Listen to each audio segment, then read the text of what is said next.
He is the Dean and Professor in the Practice of Public Policy of the Lee Kuan Yew School of Public Policy at NUS. He's previously served for 33 years in Singapore's diplomatic service and is recognized as an expert on Asian and world affairs. And most importantly, he is an old boy of St. Andrews. Ladies and gentlemen, please welcome Professor Kishore Mahbubani. Thank you, Alvin. Bishop Rennes, Mr. Wong Ban Swan.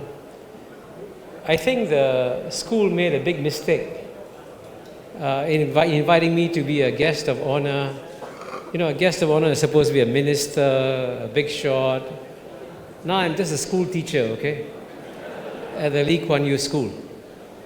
But I emphasized to everyone, because they misunderstand what the Lee Kuan Yew School is all about. I say it's the Lee Kuan Yew School of Public Policy and not the Lee Kuan Yew School of Thought.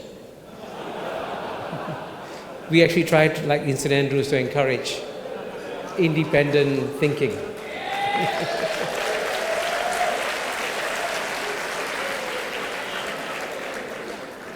Anyway, at the end of the day, I accepted this invitation for one very simple reason. I thought the time has come in my life now to thank the people who made a difference to me. Because, you know, if I look back at my childhood, it's sort of very strange and bizarre that someone who had the kind of childhood that I had, you know, I came from a relatively poor family, in a poor neighborhood. When I went to primary one, I was put in a special feeding program because I was technically underweight. Now you can see I'm overweight. But, you know, it was a poor neighborhood. None of my ancestors ever went to university. My parents certainly never dreamt of going to university. None of my neighbors went to university.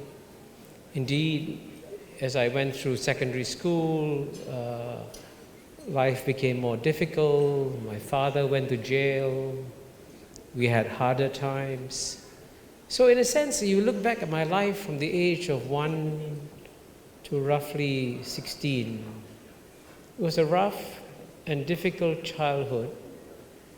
And then something magical happened.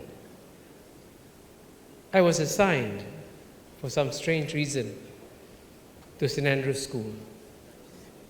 And you cannot imagine what it is like for a child growing up in a poor neighborhood in Juchat Road to take 2 buses, one along Geylang Road, one along Alginet Road, and then finally arriving in Woodsville, and then walking up the path and seeing this beautiful pink building, and then walking into it, and then realizing that this is a very special place.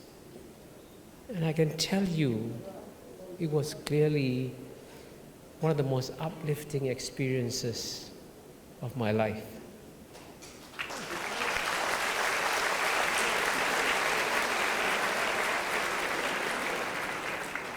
You know, when I finally read the novel,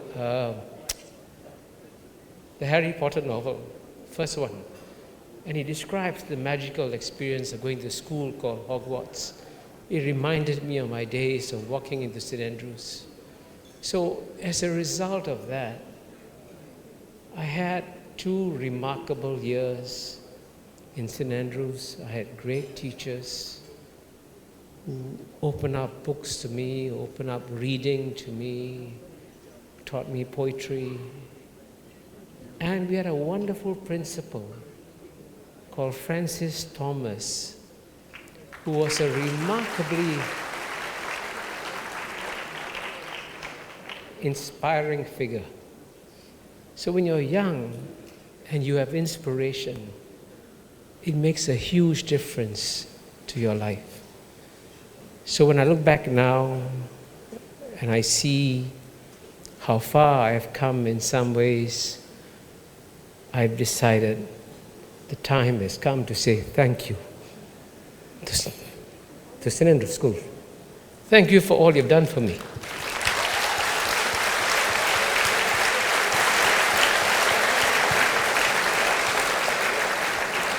And I know as you look ahead to the future, some of you worry about what will the ranking of St. Andrew's School be, where will it rank, how will it do vis-a-vis all the other schools, whatever they may be called. Let me tell you that there's one very valuable niche in Singapore that is still not occupied by any secondary school or high school or primary school. And that niche can belong to St. Andrews. Because what Singapore needs, clearly, is to have a school that is a values-driven school that will proclaim itself to be the most ethical school in Singapore and to produce the most ethical community in Singapore. This is a mission that I think St. Andrews can carry out, and I wish you all the very best for the next 150 years. Thank you very much.